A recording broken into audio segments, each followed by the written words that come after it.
Good day, class. My name is Zion Claire alongside Cecilia Taka, and we will be focusing on educational visits. Throughout this presentation, we will have a basic introduction on educational visits. We will also look on the role of a teacher and a student. We will also touch on the disadvantages and advantages of a field trip. Also look into sample activities, the procedure, and when it can be used in what subject. What is educational visit? In education, field trips are defined as visits to an outside area of the normal classroom made by teacher and student for purposes of first-hand observation. Field trips are a popular method carried out for students to introduce to the concepts, experiences, and ideas that cannot be given in a classroom environment.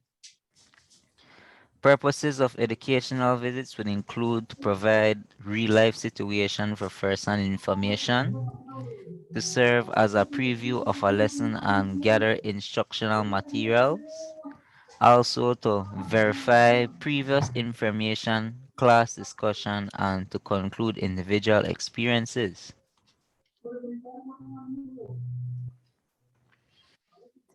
The role of a teacher during educational visits. The role of a teacher on a field trip is to know their expectations, also to ensure the place to be visited fulfills their expectations. Teachers they must also undergo advanced preparations of their students, also establishing a link between the field trip and the curriculum, which are the most influential factors in a field trip being educationally effective. As a teacher, it is important to be empowered and motivated, and also learn to orchestrate and recognize the post-field trip reflections. As for students, the roles of students on field trip it is pretty basic, as field trips or visits is just an outside class session that still requires them to learn. Today's students are visual learners, and a field trip lets them touch, feel, and listen to what they are learning about, which helps them build on classroom instruction, gain a better understanding of topics, build cultural understanding and tolerance, and also expose them to worlds outside their own.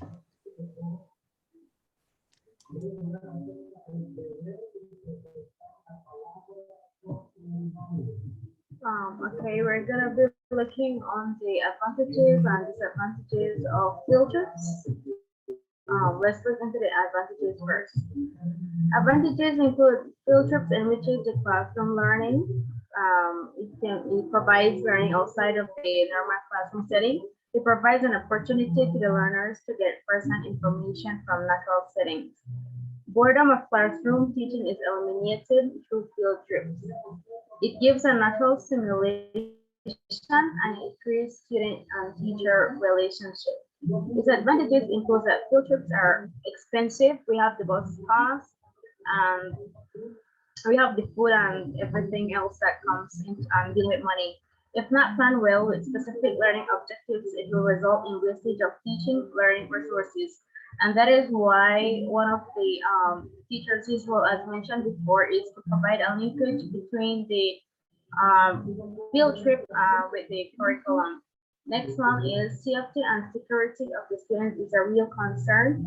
As we all know, we're taking students to the trips, so they all have to be very careful and that falls on for the teachers' roles also that they have to take care of the students when they and ensure their safety of the students as they go on the trip.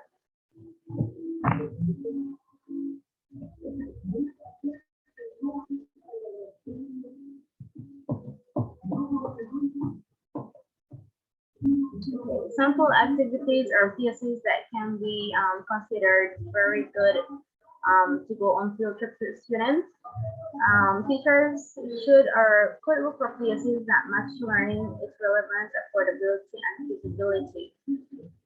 For example, a museum, you can use that for history or social studies. You can link it to the curriculum. We have botanical garden. We can link that to science and zoo also.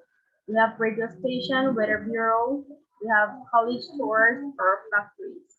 And those can also fall under sciences, whereby teachers could use their classroom teachings to relate it to real life or things that's happening out there.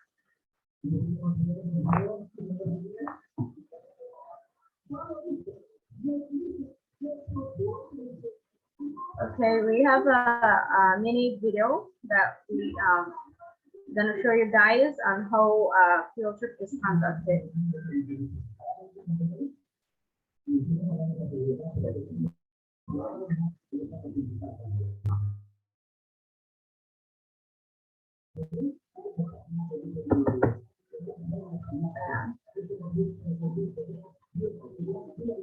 Diane, would you click on the link for Sharing the screen now.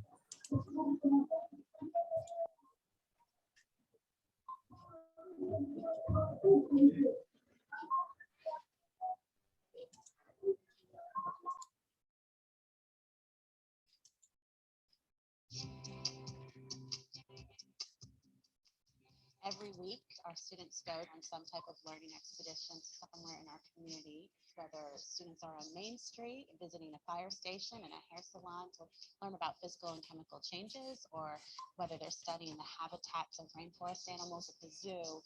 The learning that takes place in their classroom then comes to life through these expeditions. We are partnered with 7 museums. We work with their educators to help enrich our curriculum and to find connections that are natural. We went to the zoo for one of our learning expeditions. They offer a lot of rainforest animals.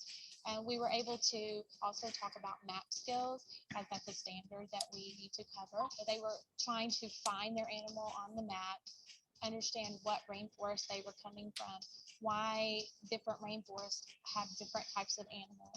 There's a big difference between a field trip and a learning expedition. We rarely, if ever, go through a whole entire museum. The point for the students is to go to see the exhibit that is connected with the curriculum that they're studying. We go not only to the museums, some of our others have been just community partnerships. We go to Conestoga River, it's an opportunity to work with the Forestry Service. And we go snorkeling at the river there. We learn about the diversity of the fishes. That's a learning expedition that's kind of birthed out of just the culture of what can we find in our community that connects to what we're learning. When we go on the learning expedition, we have people talk to us about our module, and they were informed ahead of time about our module, and then they can inform us on what we need to know and what we have to learn today. I really like going on the learning expeditions and getting to interact with the actual things. Like when we went on the Trail of Tears, we got to walk and experience how it felt. When we got off the bus, we got a card with our Cherokee name and where we lived in Tennessee. They went and talked with the historian about the passage and learned about the Cherokee's history and the decisions that were faced at that time. This is a space that can also tell us a lot about Chattanooga's past. It tells us about the Cherokee. They actually went up to the walking bridge. One was the land route, one was the water route. When they finally got back to the school, they opened up their envelopes, and inside it there was a piece of paper that said that they survived or if they perished on the trail. And we realized how hard it must have been, and like really how hard the Cherokee had it, and how terrible it was to get forced off the land. The opportunities that we have to go outside of the classroom are absolutely rich. Giving the students all the same experience is where you begin to now have a discussion. If you think about a student who's learning English as a second language, or a student who's lived in a high poverty situation who may not have had lots of these kind of life experiences, all of a sudden they're going to museums every week. So their vocabularies expand, their understanding of the world expands in a very significant way. over time, what we basically discovered is that the world is our classroom, and that if our students see learning taking place everywhere, they become lifelong learners.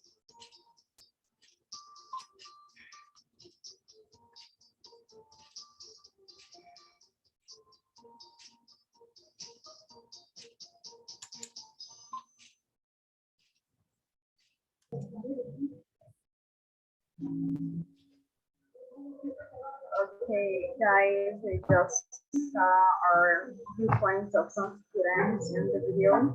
So we're going on to how to carry out a proper field trip. Right, so we're going with the procedure. The field trip must be planned, of course, to meet specific educational objectives rather than merely just a picnic activity. So you have to let the students know that they're going on a field trip not just to enjoy themselves, but to meet a specific objective that you had planned, right? So the next one is you plan field trip to the specific checklist. You have permission, your transport, booking, boarding, parental notification, safety and emergency arrangement. You just can't go on a trip without these things in place because it won't really go as you would want to. You have to have permission, your transport, booking, boarding, of course, parental notification from the student's parents, and you have to ensure the safety of your students. So you have to have safety and emergency arrangements. You have to plan a schedule and route plan for the field trip. You identify leaders and sub leaders, meaning that since it's going to be a very large group of students, depending on how much your students are in the classroom, you can assign them a partner and you can tell them to stick with that partner during the trip so that when leaving the specific place you're visiting, you ask them where's your partner, if everybody's in the bus, and etc. You have a list of candidates, contact numbers of people to be contacted in case of emergency and special needs. That will be the parents or the guardian contact number from each student. And lastly, you submit a report on the field visit and analyze it.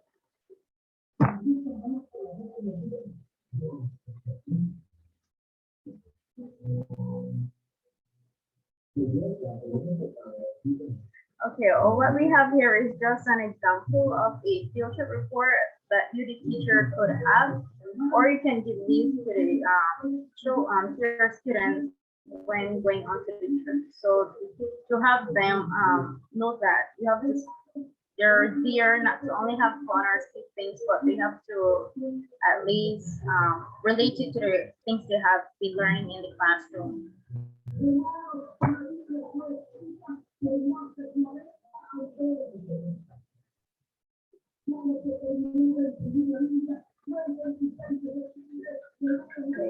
What subjects field trips can be used in? Well, for me, it depends on what you're teaching or how interactive you want your classroom to be, or how interactive you want to be with your students. But here are some preferred subjects, preferably field trips could be in. We have history. We could use museum, as I have said before. We have science, botanical garden trips, or any factories or science or technology organization. We have math, art, and tourism.